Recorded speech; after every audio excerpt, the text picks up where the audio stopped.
नमस्कार। देश में सुप्रीम कोर्ट जिस तरह से लगातार काम कर रहा है और अपने फैसलों से सरकार की हालत खराब कर रखी है, ऐसे में ये देखकर देश के हर व्यक्ति को आज गर्व होता है और होना भी चाहिए कि हमारे देश में न्यायपालिका कुर्सी की नहीं, कानून की ताकत पर टिकी है।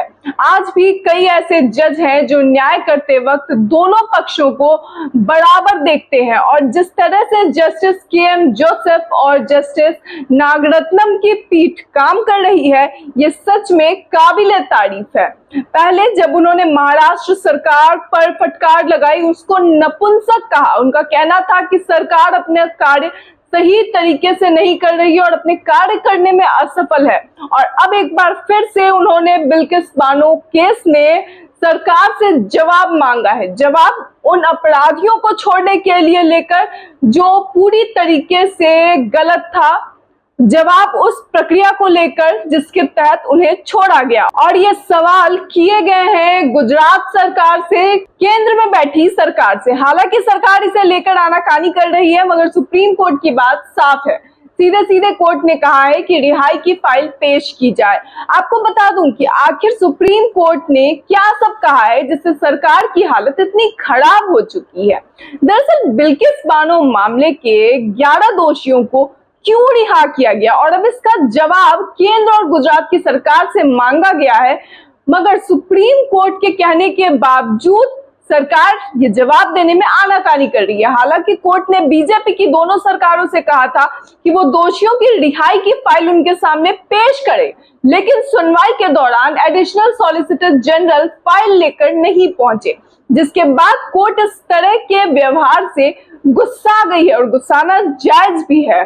कोर्ट ने इसे लेकर टिप्पणी की है कि इसे अवमानना घोषित किया जाएगा, लेकिन जब अदालत ने इसे अवमानना की चेतावनी दी, तब उन्होंने कहा कि वो सुप्रीम कोर्ट के उस फैसले को चुनौती देंगे जिसके तहत केंद्र और गुजरात की सरकार से दोषियों की रिहाई की फाइल अदालत में पेश करने को कहा गया है।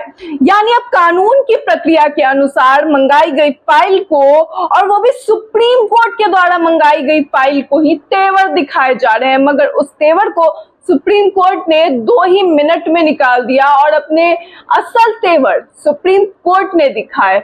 कोर्ट के तेवर उस समय बेहद तल्ख हो गए जब एएसजी राजू दोषियों की रिहाई की फाइल लेकर नहीं पहुंचे। Justice KM. जोसेफ ने साफ सीधे शब्दों में कहा कि आपको हमें फाइल दिखाने में क्या दिक्कत है? आपने हमारे फैसले के खिलाफ रिव्यू भी दाखिल नहीं किया। आपकी ये हरकत अवमानना की कैटेगरी में आती है। हम आपसे फाइल मंगा रहे हैं और आप लगातार हिला हवाली दे रहे हैं। ये रवैया बिल्कुल ठीक नहीं है। ये बात सीधे शब्दों में उन्होंने कही है। जस्टिस जोसेफ का कहना था कि अगर आप हमें फाइल न दिखाने का कोई वाजिब कारण नहीं बताएंगे तो हम अपने हिसाब से आकलन कर लेंगे। और दोस्तों ये बात हालांकि उन्हें समझ आ गई होगी, क्योंकि सीधी भाषा में कही गई बात भले जो अभी तत्कालीन सरकार से समझ ना आए, मगर सुप्रीम कोर्ट का ये रुख ना समझ पाना उनकी खुद के लिए मुसीबत को बढ़ाना होगा। जस्टिस जोसेफ का कहना था कि कोई भी सरकार कानून से ऊपर नहीं है। उन्होंने कहा कि अगर केंद्र सरकार ने बिल्किस के दोषियों को रिहा करने का फैसले पर सहमति दे दी थी, तो कम से कम राज्य सरकार को तो अपने दिमाग का इस्तेमाल करना था। उनका कहना था कि गुजरात सरकार के ऊपर ऐसा कोई दबाव नहीं था जिसमें वो केंद्र के फैसले को मानने के लिए बाध्य थी। वो अपने हिसाब से फैसला कर सकती थी कि इतने जघन्य मामले के दोषियों को रिहा किया जाए या फिर नहीं। कोर्ट का कहना था कि गुजरात सरकार ने जो रवैया अपनाया वो कैसे भी स्वीकार नहीं किया जा सकता। सुप्रीम कोर्ट की यह बात लगातार पहले से भी लोग उठा रहे थे कि किस तरीके से इसके निर्णयों पर सवाल उठाए गए थे, मगर वही बात कि सरकार के तेवर 7वें आसमान से नीचे उतरने का नाम ही नहीं ले रहे थे। ये कोई आम अपराध नहीं था कि भाई छोड़ दिया, कोई बात नहीं कह दिया। एक परिवार बिखर गया, कितनी जिंदगी बिखर गई। परिवार के लोग आज भी डर में जी रहे हैं और ये सिर्फ बात बिल्किस बानो की नहीं है, हो सकता है इसे लेकर फिर कभी किसी और के साथ कुछ हो जाए। और यही बात सुप्रीम कोर्ट का भी कहना है। Justice KM. जोसेफ और जस्टिस बी.वी. नागरत्नम की बेंच के सामने बिल्किस बानो मामले की सुनवाई हुई। दोनों जजों ने सरकार की हिला हवाली को लेकर कई बार ऐतराज जताया। Justice BV. नागरत्नम का तो यहां तक कहना था कि मामले की सुनवाई को टालने की कोशिश की जा रही है।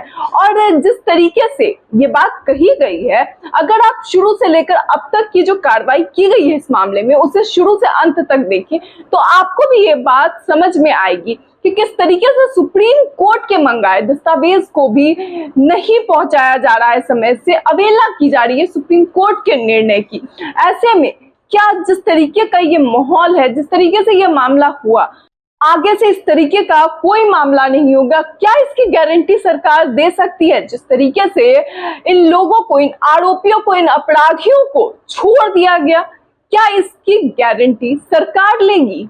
एक तारीख पर एक दोषी अपना जवाब दाखिल करता है तो दूसरा दोषी अपना हलफनामा दाखिल करने के लिए दूसरी तारीख की मांग कर देता है।